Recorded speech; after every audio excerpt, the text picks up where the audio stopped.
अमेरिकी राष्ट्रपति Donald Trump ने शनिवार को कहा कि उनका अरबपति इलॉन मस्क के साथ रिश्ता खत्म हो गया है। एनबीसी न्यूज से बात करते हुए ट्रंप ने मस्क को चेतावनी दी कि अगर विपक्षी डेमोक्रेट्स का साथ दिया तो गंभीर नतीजे भुगतने पड़ेंगे। ट्रंप और मस्क बिग ब्यूटीफुल बिल को लेकर आमने सामने हैं। ट्रंप इस बिल के समर्थन में है जबकि मस्क खिलाफ में। ये बिल हाउस ऑफ रिप्रेजेंटेटिव्स में 22 मई को सिर्फ एक वोट के अंतर से पास हो चुका है। इसके समर्थन में 215, विरोध में 214 वोट मिले थे। अब यही सीनेट में विचाराधीन है जहां इसे 4 जुलाई 2025 तक पास किया जाना है। मस्क अब ट्रंप के इस विधेयक के रास्ते में बड़ी रुकावट बनते दिख रहे हैं। ट्रंप का दावा है कि ये देशभक्ति से भरा हुआ कानून है। इसके पारित होने से अमेरिका में निवेश बढ़ेगा और चीन पर निर्भरता घटेगी, जबकि मस्क इसे पोर्क फील्ड यानी कि बेकार खर्चों से भरा बिल मानते हैं। रिपोर्ट्स के मुताबिक इस बिल को पास होने से रोकने के लिए मस्क ने रिपब्लिकन पार्टी के 3 सांसदों को अपनी तरफ कर लिया है। मस्क का कहना है कि सरकारी सब्सिडी बांटने वाला लूट का दस्तावेज है। ये राष्ट्रीय घाटे को $2.5 ट्रिलियन तक बढ़ाएगा। उन्होंने रिपब्लिकन सांसदों को चेतावनी दी कि जो इस बिल का समर्थन करेंगे 2026 के मध्यावधि चुनावों में उनके खिलाफ वोटिंग की जाएगी।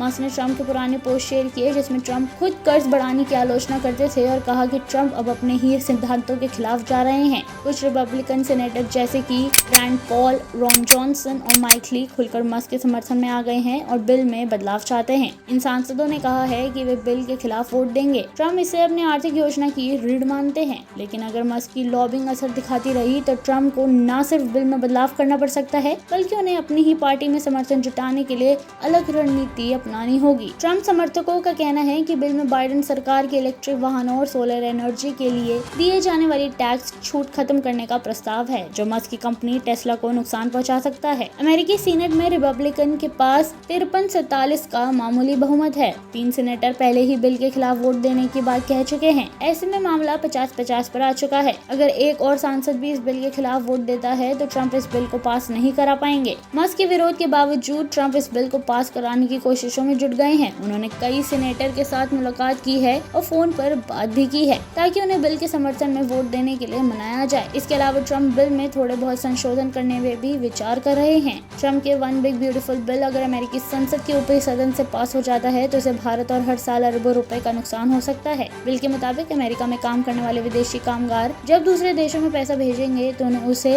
रकम पर 3.5% टैक्स देना होगा। पहले ये टैक्स 5% प्रस्तावित था, लेकिन दबाव के बाद इसे कम किया गया। वर्ल्ड बैंक और रिजर्व बैंक ऑफ इंडिया के मुताबिक 2024 में भारत को $129 अरब का रेमिटेंस मिला था। इसमें से 28% यानी $26 अरब रेमिटेंस अमेरिका से मिला था। इस नए टैक्स से भारत को हर साल अरबों डॉलर का नुकसान हो सकता है। पिछले 10 सालों में भारत का रेमिटेंस 57% बढ़ा है। बता दें कि कोई भारतीय अमेरिका में काम करता है और हर महीने अपने परिवार को भारत में पैसे भेजता है तो वह रेमिटेंस कहलाता है। ये पैसा bank transfer, money transfer services या अन्य डिजिटल प्लेटफॉर्म के जरिए भेजा जाता है। ट्रंप और मस्क के बीच गुरुवार को बिग ब्यूटीफुल बिल को लेकर बहस तब शुरू हुई जब ट्रंप ने मीडिया से बात करते हुए मस्क को लेकर नाराजगी जताई थी। ट्रंप ने कहा था कि जब हमने अनिवार्य तौर पर इलेक्ट्रिक वाहन खरीदने के कानून में कटौती करने की बात कही तो मस्क को दिक्कत होने लगी। मैं इलॉन से बहुत निराश हूँ, मैंने उनकी बहुत मदद की है। इसके बाद मस्क ने अपने सोशल मीडिया प्लेटफॉर्म एक्स पर ट्रंप को एहसान फरामोश बताते हुए लगातार कई ट्वीट किए। मस्क ने कहा कि मैं नहीं होता तो ट्रंप चुनाव हार जाते। उन्होंने ट्रंप पर महाभियोग चलाने तक की बात कही थी। ऐसी और जानकारी के लिए देखते रहिए सामाजिक जागरण न्यूज।